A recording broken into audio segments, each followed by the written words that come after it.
გისურვებთ ახლა დღის სიახლეს სარესტორნო ბაზარზე მნიშვნელოვანი ცვლილება M ჯგუფმა MON გრუპის რესტორნები თავის პოლგის ქვეშ გააერთიანა. შესაბამისად ეს მეორე სახელი ბაზარზე აღარ იქნება.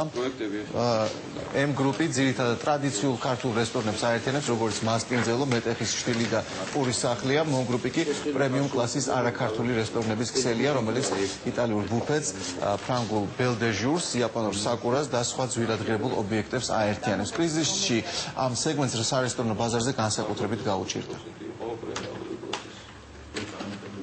პირველ რიგში რა თქმა უნდა ეს გააძლიერებს M ჯგუფის არსებულ ბრენდს, ჩვენ შევძლებთ რომ შევთავაზოთ მომხმარებელს კიდევ უფრო დახვეწილი სერვისი, დახვეწილი სამზარეულო, ერთიანი რესურსი და ერთიანი გამოცდილებით და რაც ძალიან მნიშვნელოვანია, მე ვფიქრობ რომ ამ გაერთიანებით შეიქმნა ერთი დიდი კომპანია, ასე ვთქვათ, M ჯგუფის სახით, რომელიც იქნება უდაოდ ბაზრის ლიდერი.